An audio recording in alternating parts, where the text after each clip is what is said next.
I came home from a hard day's work on the construction site, wanting nothing more than to sink into my lazy boy, fire up Thursday night football, and drink a six-pack of Lone Star.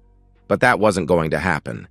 It seems my wife of 10 years, Agnes, had other plans. She wanted to talk. "You remember my Aunt Martha who lives in Arkansas?" she asked, standing between my chair and the big screen. "Not really," I answered as I cracked open beer number 1. "Can you move?" She stayed there, firmly affixed to the floor and obstructing my view. Fortunately, it was just commercials. "Sure, you remember her," Agnes insisted. "She married that doctor in Little Rock. I think you met her at the family reunion a couple of years ago." "I don't remember," I continued. Against my better judgment, I then asked, "What about her?" Agnes smiled. She was happy I was engaging in the conversation. By my estimate, we had about 7.5 minutes before the game started, so I wanted to get this talking nonsense over with quickly. "Well, her boy, Jimmy," she began. "You remember little Jimmy?" I glanced at my watch and tried to look around Agnes's wide hips at the TV. "No," I said, as I drained what remained of the first beer and cracked open beer number 2. "Well, Jimmy got accepted to the University of North Texas and," she started, but I interrupted her. "Who doesn't?" I asked sarcastically. "What?" "Who doesn't get accepted to the University of North Texas?" I asked, completing the question. "It ain't like it's a real college." "That's not true, Bill. You know I graduated from UNT. Why would you say that?" Agnes seemed sincerely offended by my remark. "Yeah, I knew she graduated from UNT, and look what her degree has done for her. Not much. She taught history at the local freshman center and had not had any serious pay raise in years." "Sorry, keep going," I told her, growing impatient. 5 minutes to go. "Well, they are having a hard time coming up with enough money to pay for it all, and—" I cut her off again. "I thought he was a doctor," I said. "Who?" "Aunt Martha's husband. You said she married a doctor. Why would they have a hard time paying for UNT? It's one step above community college." "Maybe since they're out of state," Agnes suggested. "Sorry, go on." 4 minutes. "Well, Aunt Martha figured since we live so close to Denton, maybe Jimmy could come and live with us. That way, they'd not have to pay room and board. We don't even use the upstairs and—" I cut her off for the 3rd time. "Yeah, okay, whatever," I quickly conceded. "We had a 4-bedroom house that I helped build on land owned by my father, right after getting out of the Army. My dad and I built it when Agnes and I got engaged. One day he would give it to me, but we had never got around to doing it. So far, Agnes and I haven't had any kids, but we were talking about trying too soon. Agnes was right. The whole upstairs went unused." "You mean it's okay?" Agnes asked, surprised I'd given in so quickly. The truth was, I didn't really care, but more importantly, we were down to 2 minutes before the game started. "Yeah, whatever," I replied. "Oh, good," Agnes said with a big smile. When she still stood there, I knew there must be more. "What else?" I asked. "I thought you might take more convincing, but I knew you would agree," Agnes said nervously. And well, I already told Aunt Martha it would be all right, and little Jimmy is already planning on moving in." 1 minute. "When?" I asked as I dropped the empty beer can into the trash can next to the coffee table and pulled the top on beer number 3. "He gets here on Saturday," Agnes said with a cringe. "This Saturday?" I asked as the opening theme of the game started playing. "Yes," Agnes admitted. I could tell she was afraid I would change my mind. "Okay," I said, gesturing with my beer. "Now can you move out of the way?" Agnes climbed on my lap and tried to kiss me. I struggled for a minute or two, then relented and let her do it, then sent her away with a swat on the rear. Agnes spent all day Friday and part of Saturday getting the guest bedroom all prepared for Jimmy's arrival. I guess our old stuff wasn't good enough for little Jimmy, so she bought a ton of things at Bed, Bath, and Beyond. By Saturday afternoon, Agnes was a nervous wreck. I wasn't sure why she was so worked up about it. I know I wasn't. Fortunately, Texas Tech won its game, and UT lost. I was a happy man. When the doorbell rang, Agnes jumped up, exclaiming, "He's here! He's here!"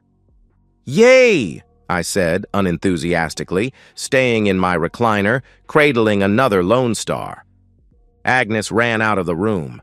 I could hear them at the door, and the two of them marching my way. When they entered the family room, to say I was shocked would be an understatement. Little. Jimmy wasn't little at all. He had to be easily 6'3" and well over 220, maybe more. "Hello, Uncle Bill," he said with a deep baritone. "Thanks for letting me stay here." I stared at the stranger as he stood there with his hand held out for quite a while before shaking it. Yeah," I replied. "Well, I'm going to show Jimmy to his room," Agnes chimed in. I nodded, still dazed. As they were leaving, I called out, "Agnes!" She stepped back into the family room with an expectant look on her face. "Yes, honey?" "Come right back. We need to talk," I replied. Agnes blushed and nodded her head. "Okay," she said. "I'll be right back." I sat there waiting, trying to think back to any time I'd met either Jimmy, his mother or father, or any of Agnes's kin from Arkansas. I couldn't remember anything. Not once had I ever heard mention of an Aunt Martha. I had put it out of my mind Thursday night, but now that little Jimmy was here, I really put my thinking cap on. About 10 minutes later, Agnes came back into the room, out of breath and grinning. "I got him settled. What was it you wanted to talk about?" she asked nervously. "Who is that?" I asked angrily, pointing up. "My cousin Jimmy, I told you," Agnes replied. "You said he could stay." "No, I said some kid named Little Jimmy just starting college could stay, not some grown man. Who is he really?" "He's Little Jimmy, my cousin. I told you about it years ago." "No, you didn't."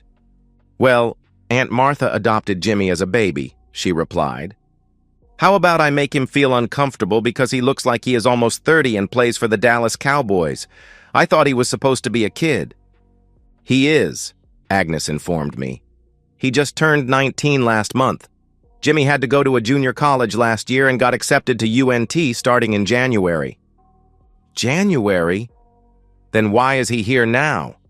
"It's October." I was getting upset. Things were not adding up, and I didn't like it one bit. "He needs time to get used to the area and find a part-time job," Agnes explained. "He's family, Bill. We can't turn him away." Just then, the big fella stepped back into the family room. "Hey, Agnes," he said. "Some friends of mine are inviting me out to dinner to welcome me to town. I don't have a car. Do you mind taking me?" "Oh, of course not," Agnes replied with a big grin on her face. "I don't mind at all." Then she turned to me and asked me if I wanted to go too. "No," was my only response. I watched as they walked out and heard them drive away. 30 seconds later, I was up and heading to the guest room. When I got there, I looked around the room and went through his stuff.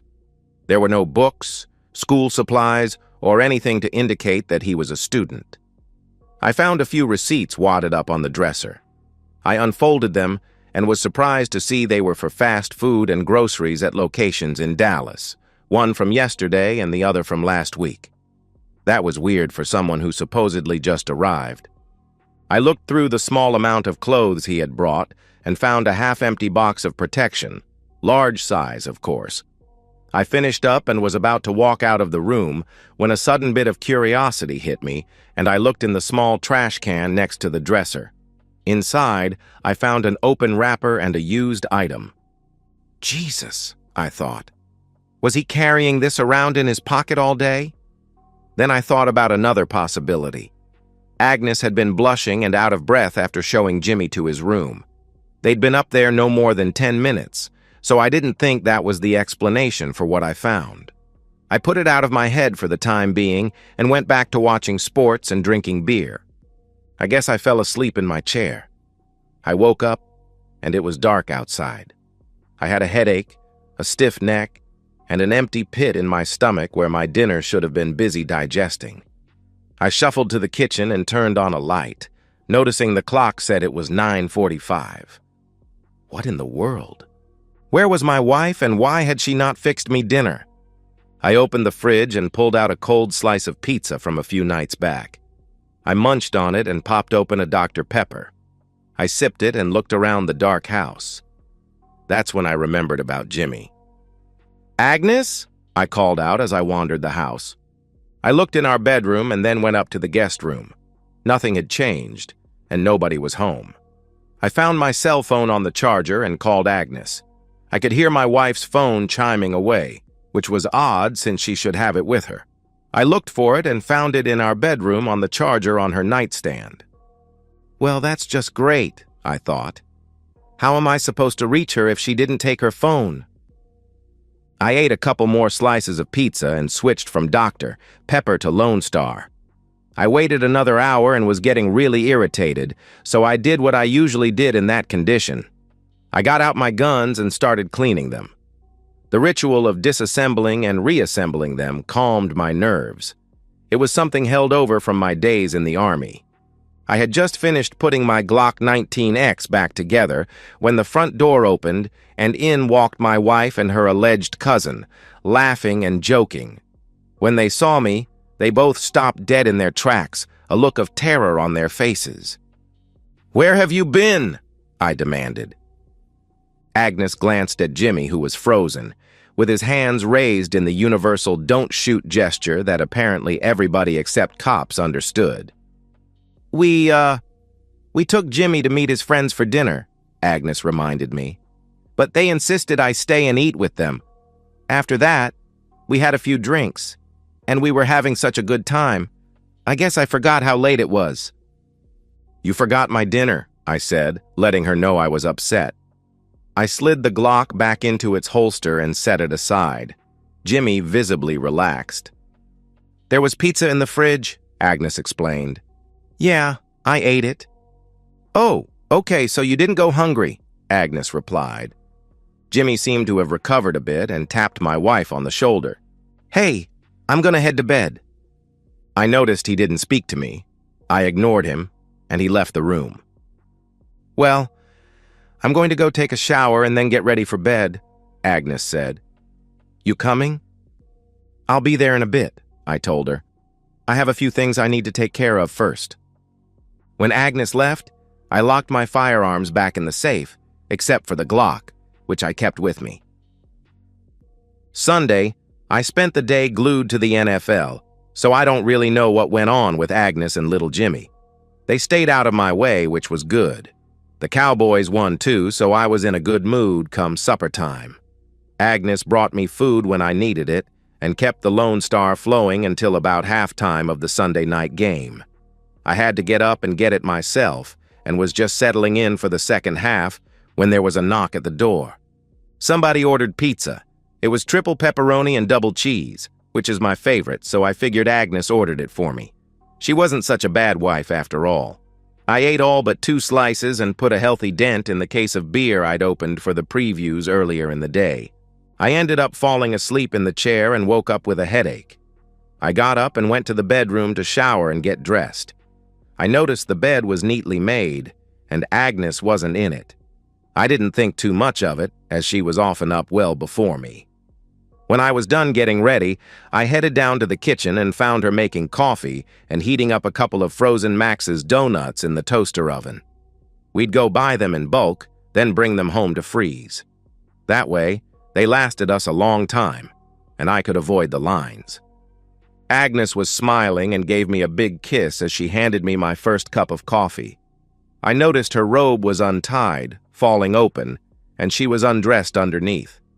I had eaten breakfast and just finished my second cup when Jimmy showed up, wearing only boxers. Agnes gave him a hug and a somewhat inappropriate kiss, for an aunt. I noticed with growing concern that her robe was still not tied shut. I grumbled and left them for their breakfast. I had important things to do. I had been selected the Rotary Club's Man of the Year and was being given a big award on Friday. I had to give a speech, so I needed to practice and see myself giving it. So, I set up a video camera in the bedroom and stood in front of it, giving my speech to an imaginary crowd. It was pretty darn good if I do say so myself. I mixed in a good amount of jokes and humor as well as more serious moments. I had it down to about 18 minutes but needed to get it to 15. I was on my 4th run-through when Agnes stuck her head in to ask me why I was late for work. "I'm not late," I snapped, then looked at my watch. "Oh no, I'm late."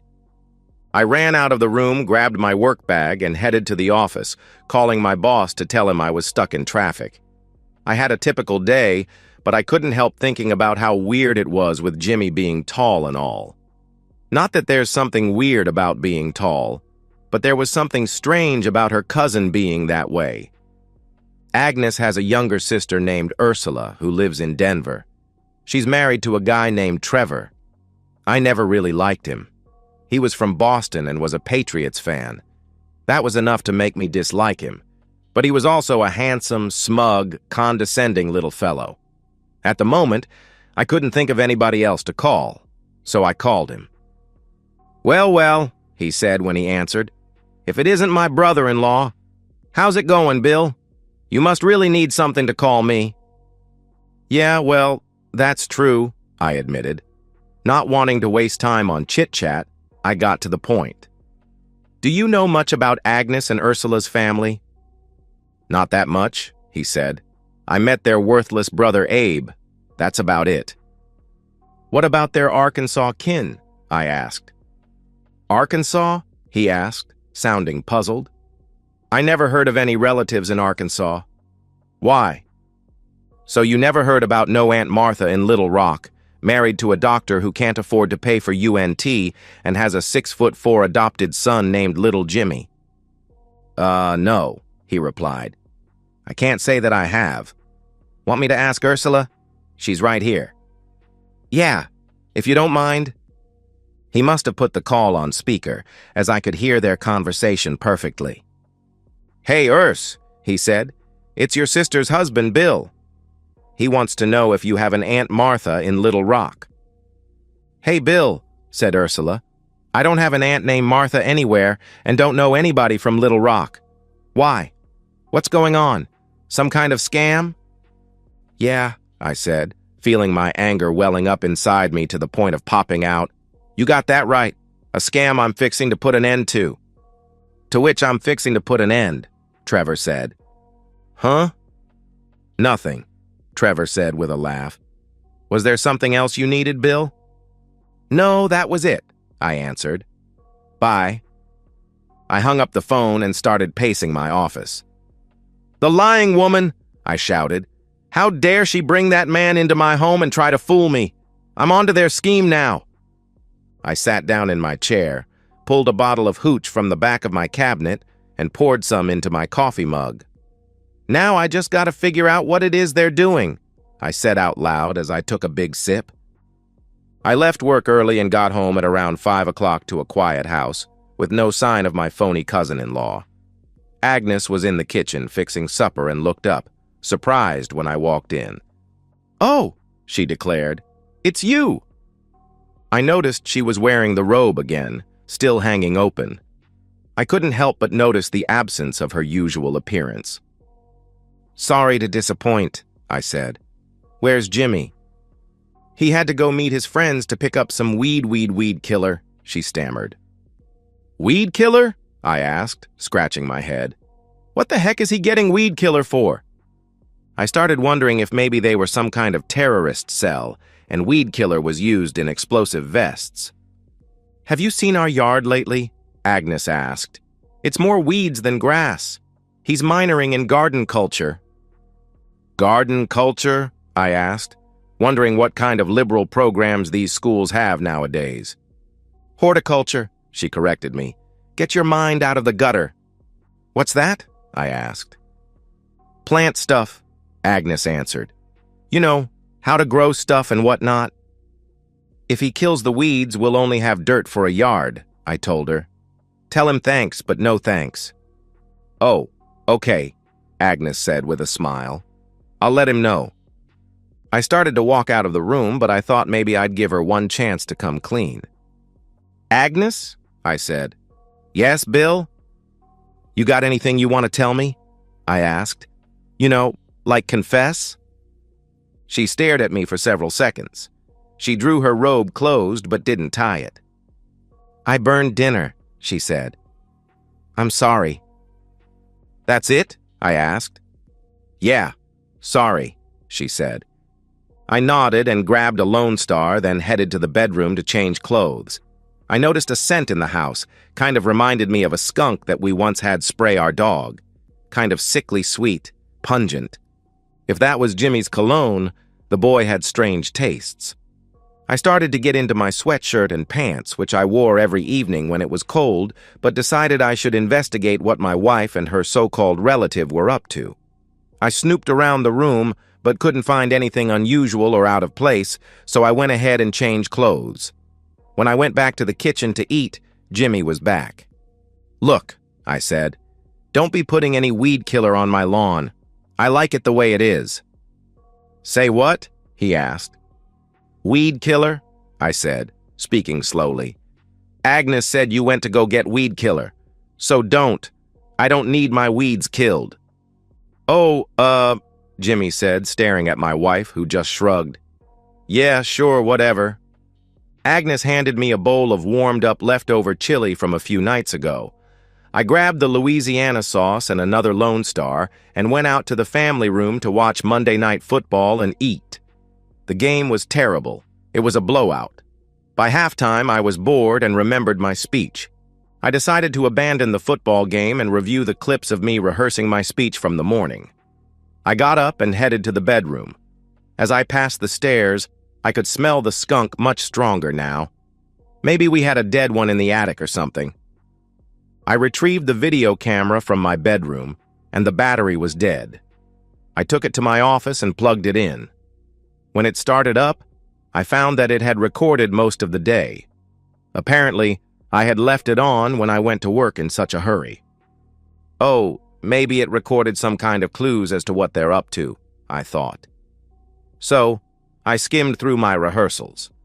The video was playing at fast speed and was unchanged for a long time, just a shot of our empty bed. After quite a while, it changed, and I let go of the fast-forward button. I saw Jimmy and Agnes in an intimate situation on my bed. It took me a few seconds to realize what was happening. The feet I recognized were connected to legs I knew which were connected to my wife. "So that's what they're up to," I said out loud. "Well, at least they aren't terrorists." I was relieved for a moment, but then the realization that my wife was being unfaithful hit me hard. She had the nerve to lie to me and bring this man into my house, to be with him under my roof, behind my back, in front of my face, and under my nose.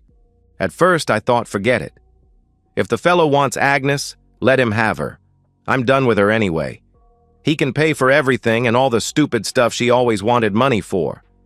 By then, I was getting angry and I wanted to teach her a lesson. I went back to the video, needing more proof, and scanned forward.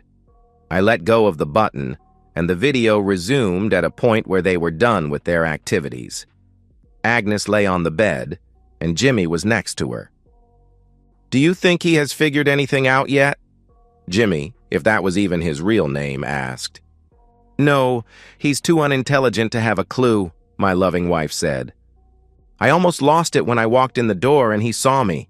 I could tell he was thinking, 'Holy cow, he's tall.'" Agnes laughed, and then lit up what looked like a cigarette, taking a bit of puff and holding it until she started coughing. She passed the cigarette to her companion. "He is such a dummy," Agnes said. "We've been together almost non-stop and he has no idea. You took me to your buddy's place for a get-together the first night you were here, and he didn't catch on. Trust me, we could do things right in front of him as long as football was on, and he'd not notice. Being in the same room with him when he passed out from too much beer was the best," Jimmy said. "Oh yeah," Agnes agreed. "That was the night we did those things. I never let him do that. Not once the whole time we've been married." "Roll over," he said. "I want to do that now." Not until you tell me the whole plan for how we're going to get rid of Bill and take all his money, Agnes said. Oh, okay, Jimmy replied. Well, he laid out the whole plan. They were going to arrange it, so I had an accident and got hurt. Only it wasn't really going to be an accident. It was going to be Jimmy's buddies making sure I was injured. Jimmy and Agnes would be at church, in front of an entire congregation, so nobody would suspect them of foul play. I had to admit it was a good plan. Then he continued with their personal activities. Agnes made a lot of noise the whole time. Agnes sounded like she was really enjoying herself. When he finished, Jimmy got up, and I'd be darned if my unfaithful wife didn't do things I would never have imagined her doing. I was so disgusted by her action that I couldn't imagine ever kissing her again. Nauseated, I turned the video camera off and stomped out of my office and went back to the family room as the game was just ending. I looked around for Agnes but couldn't find her. I figured she must be upstairs with her cousin. I thought about getting my gun and going up there to confront them, but I had a better idea. A few days later, I had prepared my plan. I suggested that Agnes take little Jimmy shopping to get him a new wardrobe in preparation for the school year starting. They both thought that was a spectacular idea. I told her to take her time and not worry about my lunch. I'd grab something. As soon as they left, I loaded my bags, tools, guns, and all our electronics into my truck and took off. My dad owned a hunting lodge out near Tyler in East Texas that Agnes didn't know about. It was about a 2-hour drive, but with stopping for lunch and groceries, it took me almost 4 to get to the cabin and unload. I made a few phone calls on the way. First, I called my dad and let him know I was activating Operation Freedom. He assured me he would do his part. Second, I called the lawyer I had retained and told him to go ahead with the divorce filing. Lastly, I called the bank and told them we suspected my wife's cards were stolen and had them deactivate them temporarily. I didn't close the accounts, as I never kept much money in them anyway. I hated banks and held my liquid assets elsewhere. About 30 minutes after I arrived and cracked open my first Lone Star, my phone rang. I chuckled when I saw it was Agnes. I answered. "Something's wrong with the credit cards," she practically shouted. "Wrong?" I asked. "What's wrong with them?" "They don't work," she said excitedly. "I just tried all of them, and they were all declined. I got about $500 worth of stuff here for Jimmy. How am I supposed to pay for it all?" "That's weird," I said, playing dumb. "Can't you pay cash?" "I don't carry that much cash with me," Agnes shouted. "You talk to the store person and straighten this out." "No," I told her. "I'm busy." "You figure it out." I hung up the phone and emptied my beer with a gleeful smile. Agnes called me back a couple of minutes later. "Bill, I had to put all that stuff back. Did you call the bank?" "No," I replied. "I told you I'm busy." "Well, how am I supposed to pay for all this stuff?" she asked.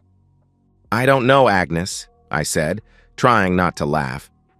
"Think the manager will give you a deal for them? Maybe little Jimmy can help you get enough money to pay the bill." "That's not funny, Bill," Agnes yelled angrily. "I need you to come here right now and fix this." "Not happening," I told her. Then I hung up again. The quiet was disturbed about 30 minutes later when she called back. "We've been robbed!" Agnes shouted into the phone as soon as I answered it. "What are you talking about?" I asked, again playing dumb. "The TV and stereo, all the computers, they're all gone," she shouted. "Someone must have broken in while we were gone and taken it all. Where are you?" "I went out of town," I told her. "You what?" Agnes shrieked. "Why didn't you tell me? Where are you and what are you going to do about all this missing stuff and about my credit cards?" "I'm out of town," I repeated. "And I'm not going to do a darn thing. If you have a problem, deal with it yourself." I hung up and decided I didn't want to hear from her anymore.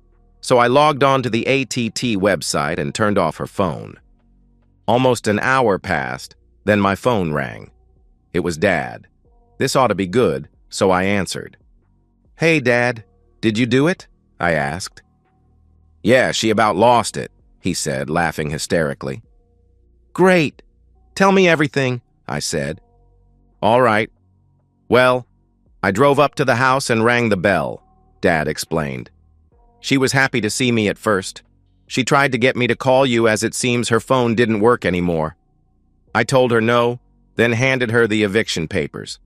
She didn't understand what they were for, so I told her she and Jimmy were being evicted. Bet she loved that, I said. Oh, heck yeah, Dad replied. She didn't understand. She wanted to know how I could evict her from her own house. So I explained that the house doesn't belong to you and her. I own it. I told her you moved out, and since you weren't living there anymore, I wasn't about to let her and her cousin live there for free. How'd she take it? Not well. Then that big fella tried to get physical with me, Dad said. So I introduced him to my friends Mr. Smith and Mr. Wesson. Did you shoot him? I asked, halfway hoping he had. Nah, Dad said. Wasn't worth the trouble it would have caused. All right, well, I appreciate the update, I told him, then hung up. The next day, my lawyer called to let me know they had served the papers on Agnes. She apparently fainted and had to be taken to the hospital. When she recovered, she asked for me, but nobody knew where I was. Some of them did, but lied to me. I stayed in hiding for a while. Only 2 people knew where I was, my lawyer and my dad. Dad let me know that Agnes had been thrown out of the house, kicking and screaming, and had apparently shacked up with Jimmy and 3 of his buddies. I bet all 4 of them were with her. I was in no hurry to settle things. In fact, the longer I let things drag on, the harder it would be on Agnes financially. She might even have to get a job. Finally, after almost 2 months, I heard from my lawyer that she was fighting the divorce and had somehow managed to hire an attorney to represent her.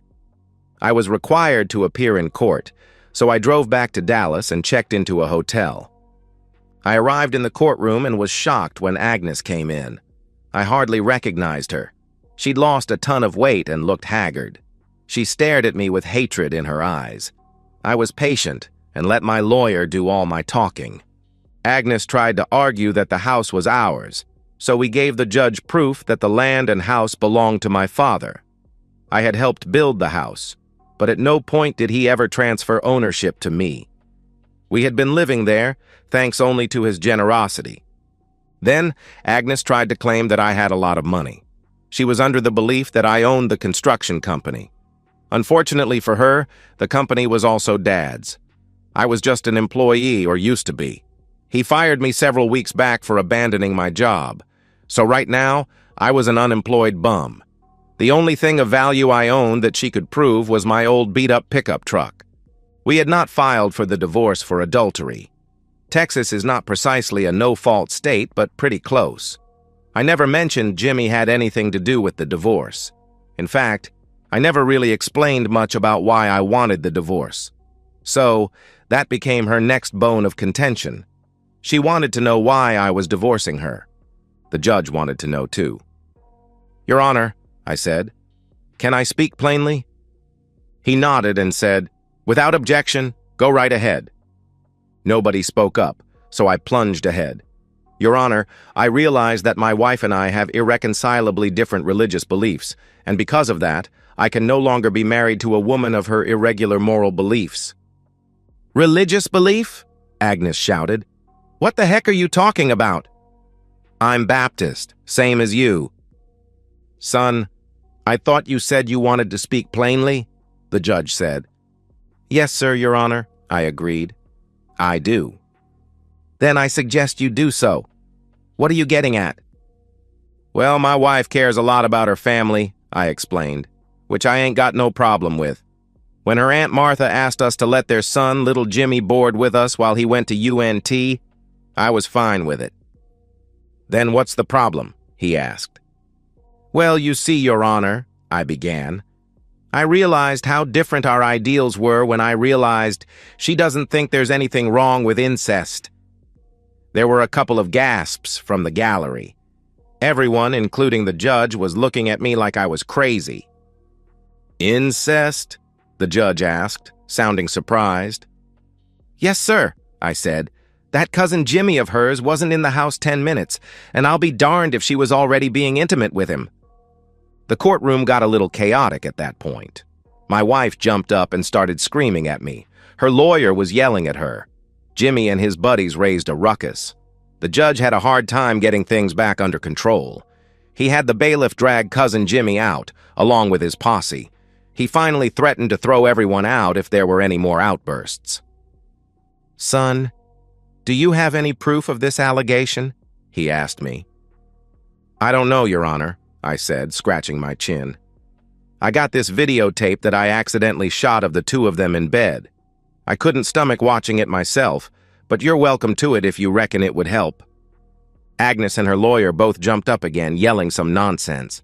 The judge told them both to sit down and shut up. "A video of your wife and her cousin in bed, having intimacy?"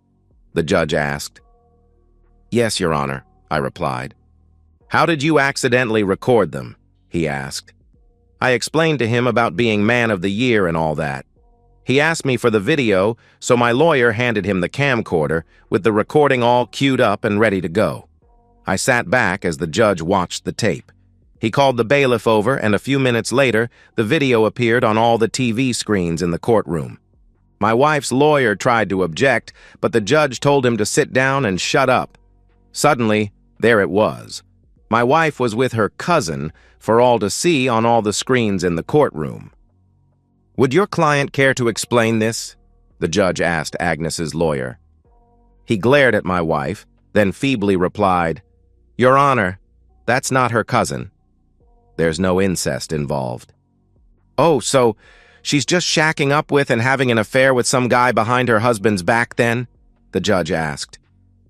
Well," the lawyer stammered, "I don't believe that he has filed for divorce on the grounds of adultery, so any evidence of her infidelity is pointless." The judge turned to me and asked, "Would you care to amend your petition for divorce to be on the grounds of adultery? You've certainly provided sufficient proof that she was cheating." I shared a look with my lawyer and nodded. "Yes, Your Honor. My client would like that." "Request granted," the judge said, then added, "Be sure to file the necessary paperwork today." He turned back to my wife. "You have anything you want to say before I grant this divorce?" "I don't want a divorce," my wife shouted. "Well, then you should have thought about that before you spread your legs for another man," the judge said, scolding Agnes. "Your Honor, if I may," my attorney said. "Yes?" "If you advance that video up to the 2-hour and 27-minute mark, I think you'll find an interesting conversation between Agnes and her cousin. I mean her lover that contradicts her recent declaration." "Oh, is that right?" the judge asked rhetorically. We waited as he fast-forwarded, and then the video began, and my wife cringed and buried her face in her hands. It was all I could do to suppress my laughter. "I am so done with my husband," Agnes began, talking to Jimmy. "I'd divorce his sorry back, but I like your plan better." "You mean the kill him? Take the insurance money, the land, the business, and everything plan?" Jimmy asked. "Yeah, that plan," Agnes said with a wicked laugh. "But how would you do it so that we don't get caught?" "I have friends in low places," Jimmy said. "They would hit him while you and I are someplace public with perfect alibis. Then they would dump his body somewhere nobody would ever find it." "That's perfect," my loving wife declared. After that, I pretty much got everything I wanted out of the divorce, and Agnes got nothing. I didn't even look at her as I left the courtroom. I let my lawyer handle everything. I mean, that's what I pay the guy for. It had been 2 months since the dust settled on the divorce. Agnes was still with Jimmy. Her maintenance money from me had run out, and Jimmy put her to work, turning tricks down on a corner on Harry Hines. I guess to cope with it all, she turned to drugs. Last I heard, Jimmy had beaten her up pretty badly for not producing enough. I had taken up jogging and exercising. I spent a couple of hours a day running through a park near my house. When I wasn't busy banging all the hot young chicks at the gym, I spent my free time dating, well, if you call, Agnes's younger sister, dating. Then, one evening around twilight, I was just getting out of my car at the park to start my run when 3 men jumped me. I recognized Jimmy right away. "Well, I was wondering when this day would come," I said as the 3 of them pulled out knives. "You got it coming, old man," Jimmy said. "You messed everything up. Now we're gonna make you pay." My first shot hit Jimmy in the center of his chest, sending him back and on his back. The second shot hit his larger buddy in his left eye. I had to use 2 shots on the third assailant. The first blasted through his gut, but not before he opened a gash on my left side. My final shot took off the back of his head. I dropped to my knees, watching Jimmy as he clutched at the hole in his chest for a few seconds before death came for him. I guess I blacked out. When I woke up, I was in the hospital. Agnes was there, sitting next to me. Or at least I assumed it was Agnes. She'd changed so much that it was hard to believe she was my ex-wife. Now, she was a balding, toothless, cracked-out meth head, a cheap woman. "Oh, thank God!" she cried out. "You're alive!"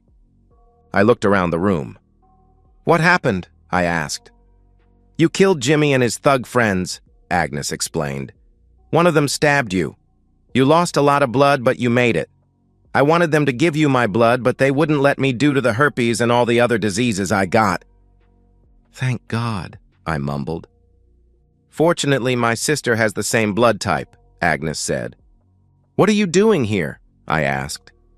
I wanted to follow up with, "And when are you leaving?" but let it go. "I'm dying, Bill," she said as she wiped away a tear. "Can you forgive me? I know I was a fool and destroyed our marriage for a lot of intimacy. You are the best man I've ever known, and I betrayed you. The doctors say I have 6 months at most. Please forgive me so I can go in peace." I was a better man than she deserved, and I knew it. Truth is, I'd already forgiven her. Like hell I had.